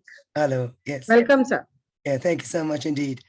First of all, I would like to thank Professor Manju Agrawal and your colleagues for inviting me to be a part of this most delightful event, the first international conference being organized by the Amity Center for Positivity and Happiness. I would also like to join all of you in offering my heartiest birthday wishes to Professor Chauhan on this very special day and wish you a very long, happy, and fulfilled life ahead as you lead this very important institution, the Amity chain of institutions. For some reason, I have a very special affinity towards Lucknow. I have received so much of love and care from so many wonderful individuals from your beautiful city of Nawabs. I'm grateful to Professor Manju Agarwal for your magic tonic of pepper with honey and ginger in hot water that helped me reclaim part of my voice. And Dr. Amrita Das has been praying for me. And in my early visits to Lucknow, I also had the honor of visiting Air Medical University and Lucknow University. In both these institutions, there was so much of warmth and hospitality. And of course, among people who I had the joy of meeting across your beautiful city. And Amity University, what a name, Amity. Today we meet under the wide rainbow of Amity. And the theme of your conference is positivity and happiness, Parmanand. Philosophy, psychology, physiology of happiness. Amazing. The theme that I would like to touch upon is the call of the North Star. I believe that every nation, as indeed every man, woman, and child, ought to have their own dream.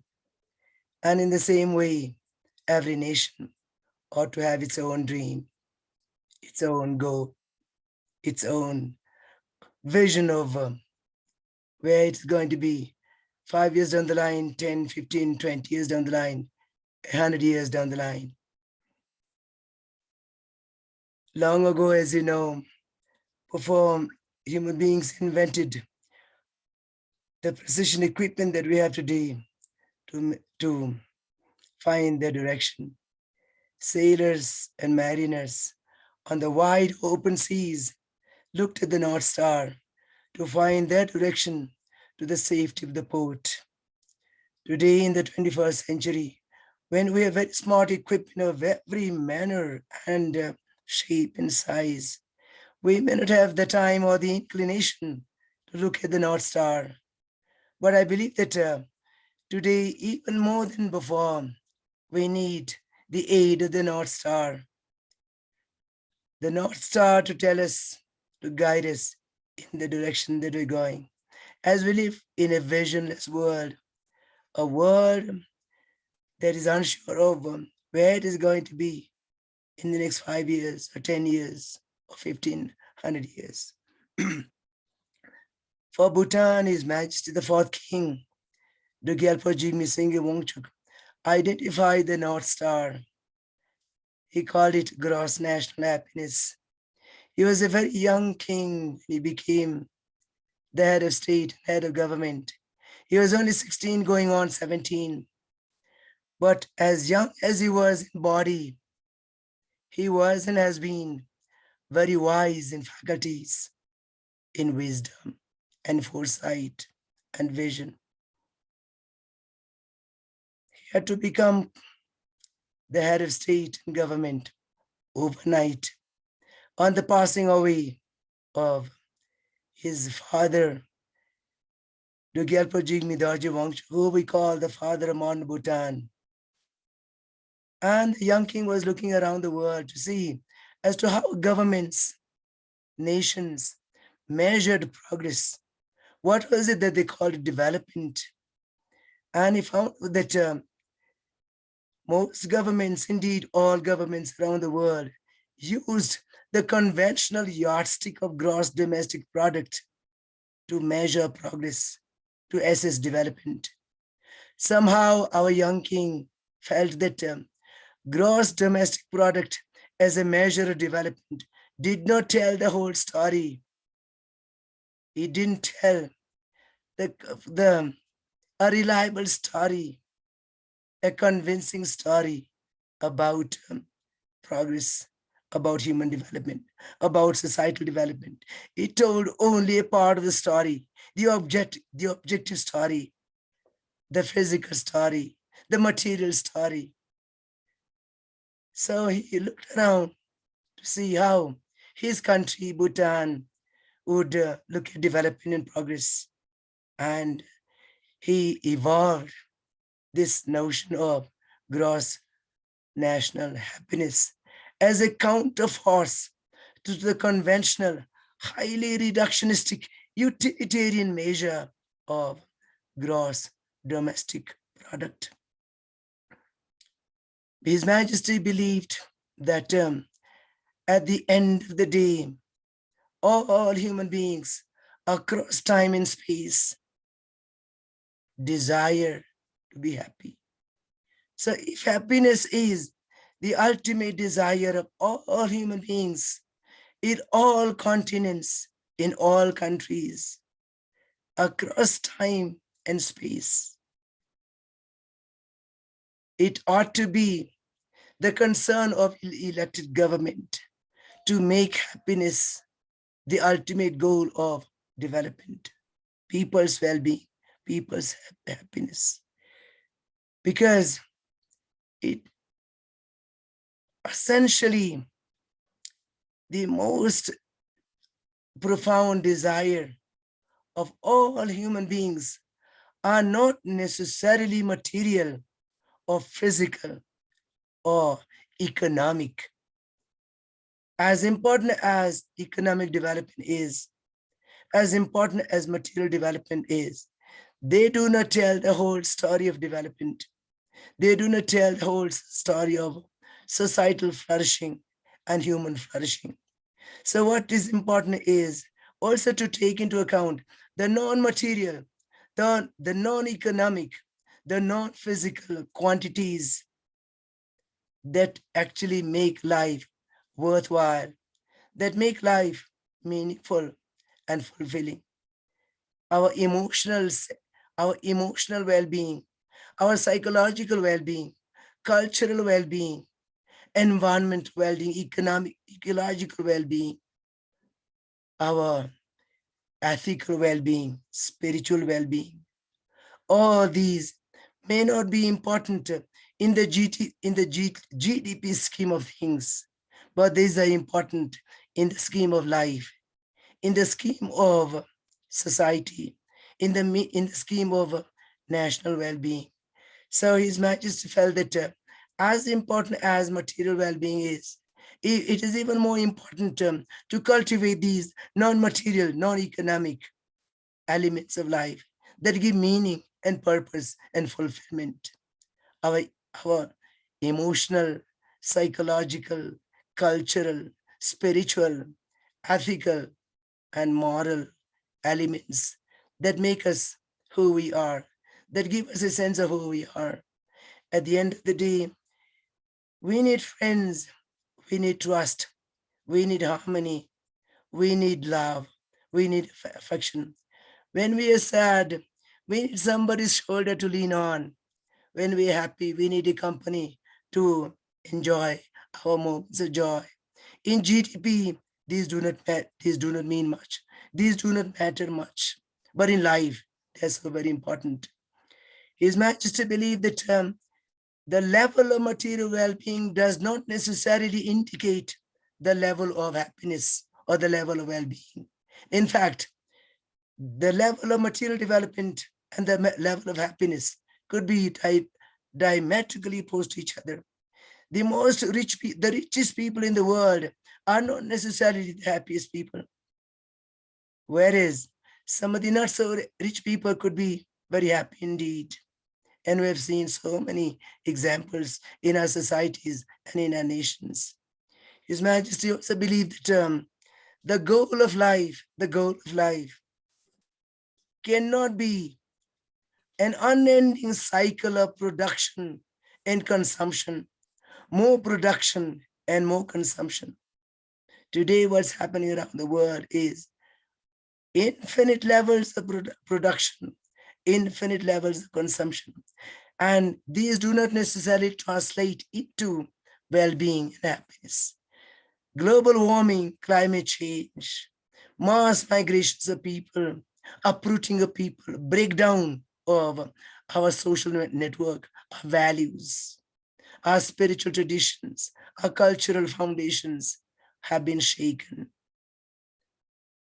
A small minority of people around the world have the lion's share of global wealth, whereas the vast majority has been made to do with the crumbs, with the leftovers.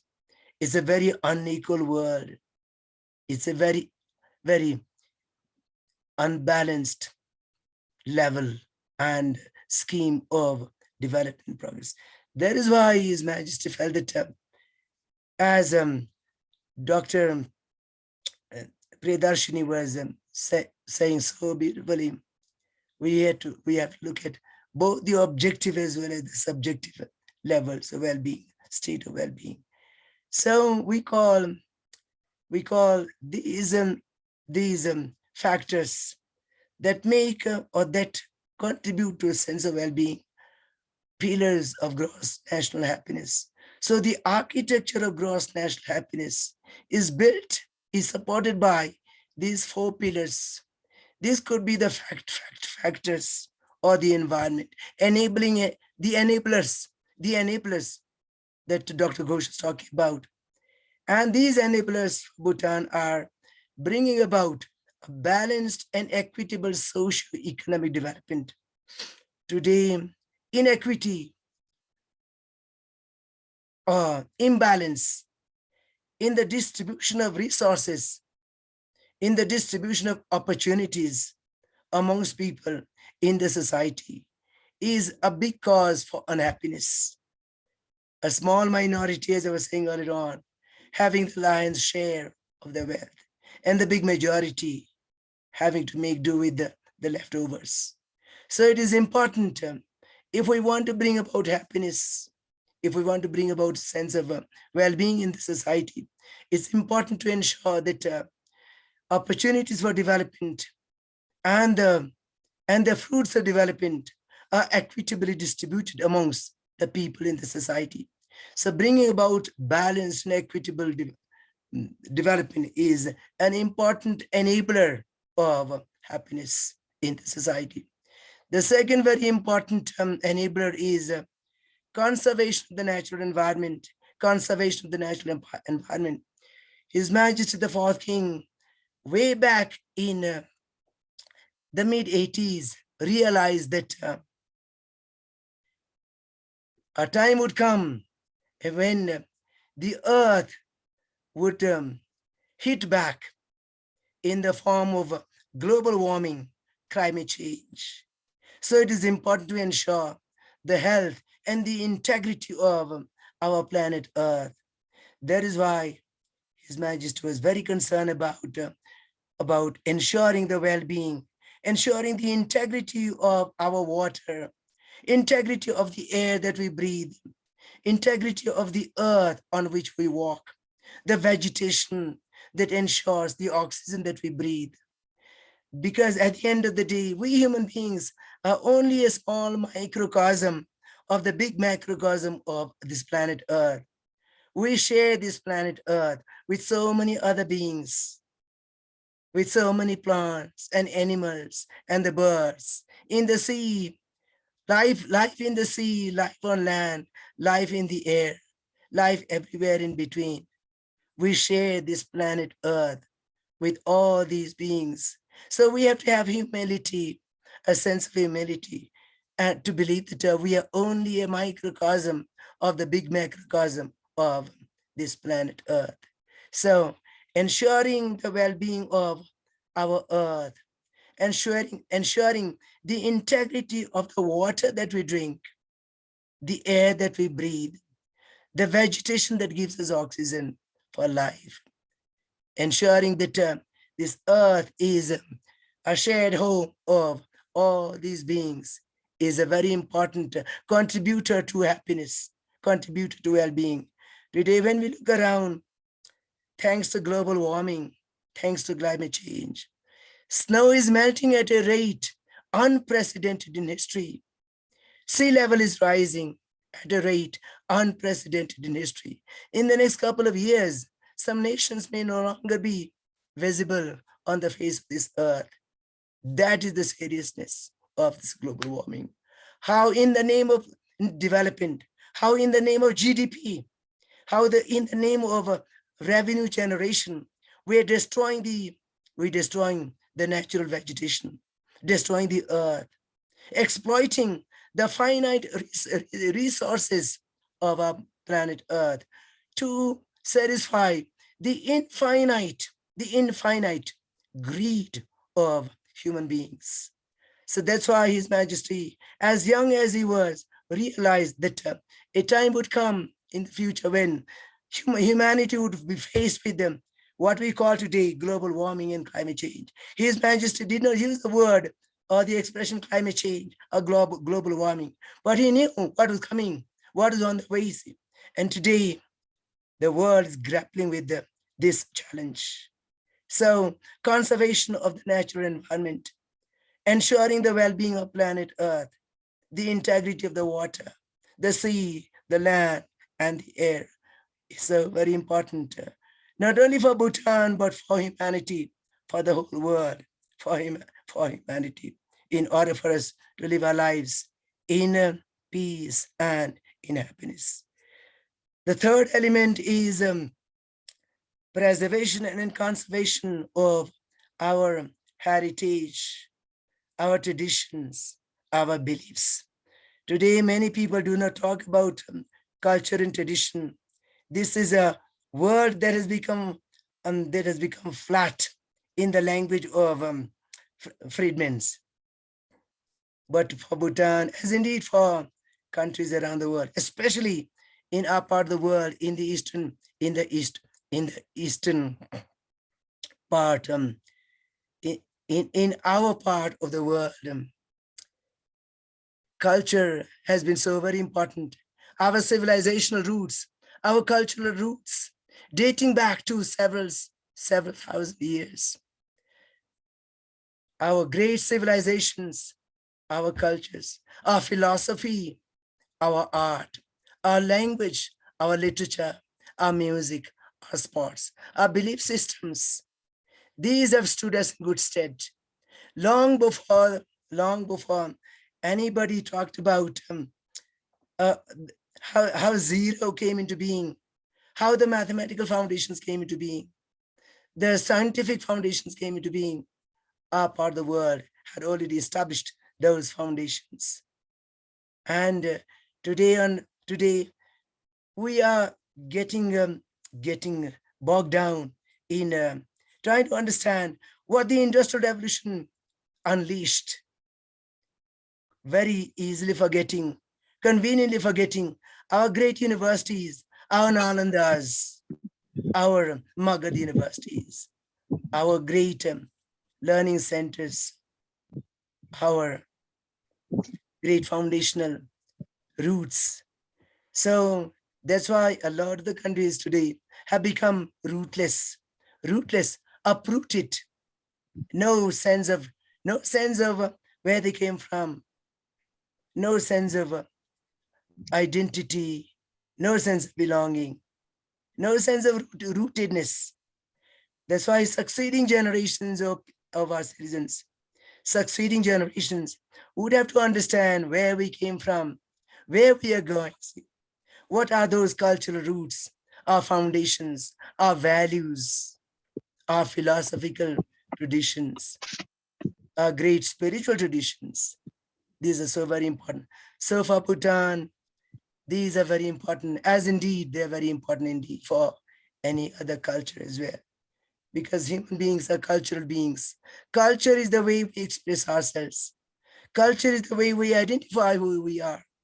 Culture is the way that gives us our uniqueness, our sense of who we are, our language, our traditions, our literature, our music, our sports, our games, our architecture, our songs and dances, our rituals, our tradition, our beliefs, our superstitions, our faith, our sense of who we are. This is what makes us who we are. Our dress, the way we conduct ourselves, the food we eat, the drinks that we take, the way we celebrate our rituals, the way we celebrate our marriages, our birthdays, our death rites. All these together make our culture. And the great Indus Valley civilization, the great civilizations of the past, our traditions make us who we are. So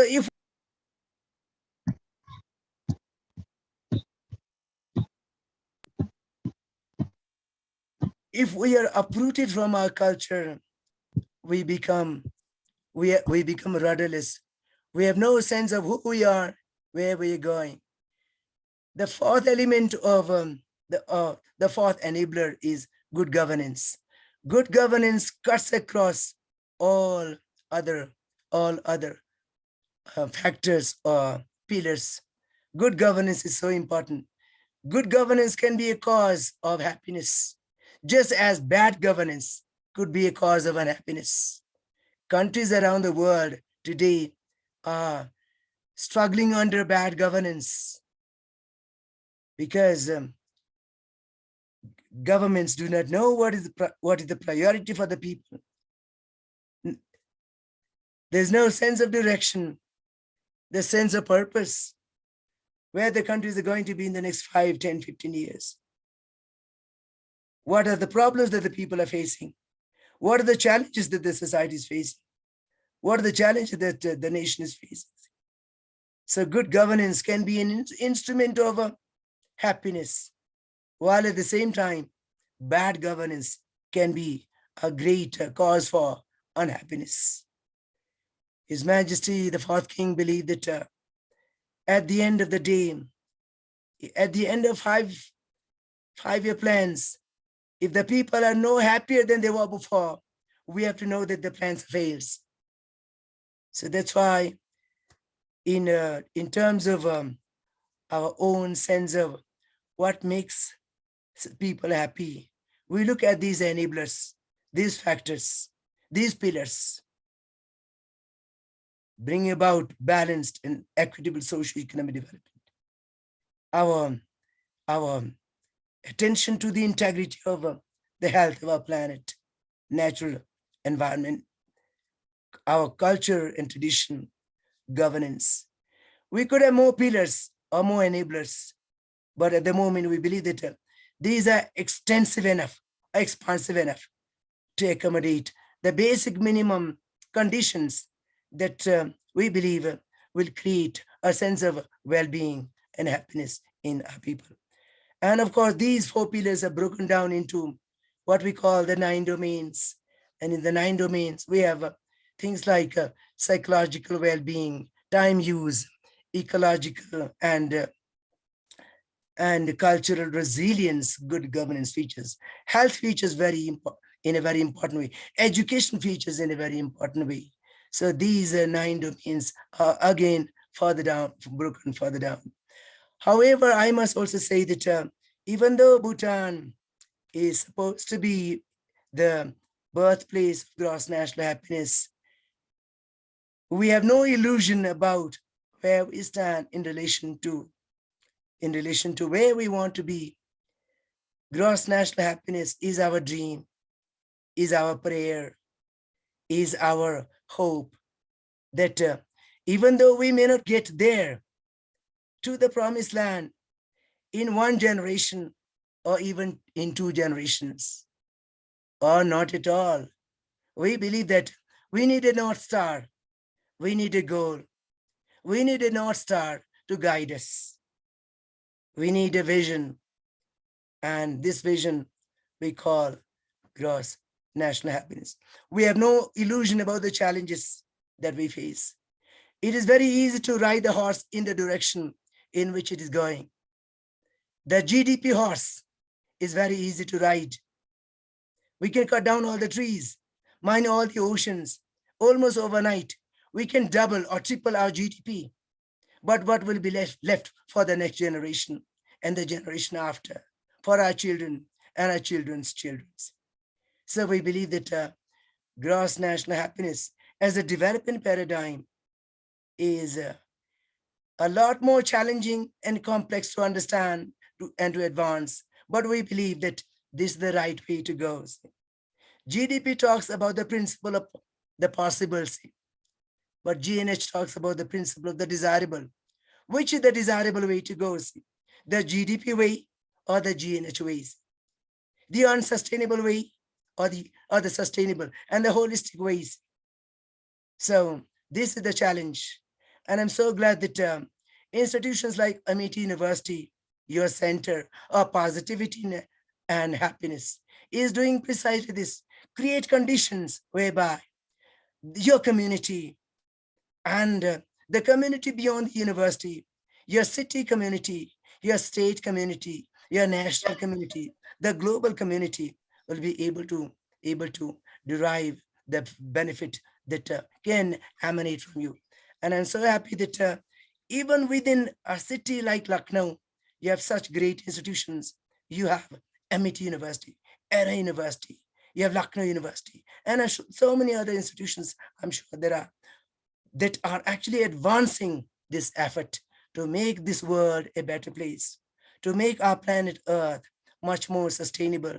This ailing planet, this imperfect world, this life afflicted with all kinds of problems, aches and pains, would need precisely the kind of efforts that you're making today.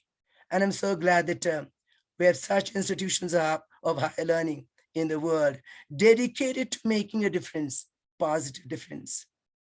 And I'm so happy that I get to be invited to such a conversation. I'm sure that there are going to be great presentations on different aspects of happiness, its philosophy, its psychology, its physiology in the next couple of days that you have. And I'm so happy that I get to have this honor of partaking of this effort that you all have. And I would like to wish all of you the very best. I would like to believe as an educator, I'm a man of hope. I'm a man of faith. This world is not a perfect world, but with all its imperfections, it is still a good world. It is still worth working for. A world still worth, every bit worth working for, every bit worth improving, every bit worth making more beautiful. Our life is not perfect, but with all its imperfections, life is still beautiful. Life is still precious, and every bit worth preserving and worth celebrating. And what a way to celebrate life, on the basis of amity, friendship, brotherhood, and sisterhood, and goodwill, and solidarity. To all of you once again, my gracious hosts, participants today, dignitaries of the university, friends, and animators. I would like to say a very big and deeply, deeply felt thank you and wish all of you great happiness and joy and fulfillment as you look to the future. Dhanyabad.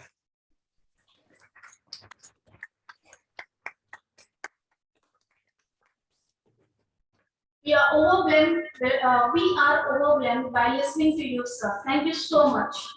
You rightly said that we need to look for our North Star for right direction. That is crucial to make sense of the mind-blowing developments taking place all around us. Gross national happiness is the call of the North Star. Now I request Dr. Rajesh Tiwari, sir, to present the certificate of appreciation to Dr. Podial, sir.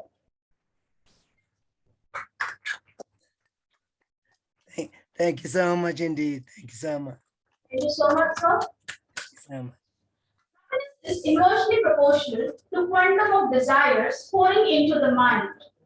The man who has controlled his ever-growing and inexhaustible thirst for desire has peace and hence happiness. At the end, I would like to give a vote of thanks. On behalf of Amity University, Uttar Pradesh, Lucknow campus, I express my gratitude to our chief guest, Dr. T.S. Podial, former Minister of Education, Royal Government of Bhutan, for taking out time from his busy schedule, and despite of his health, he has given his time and spoke on the concept of happiness.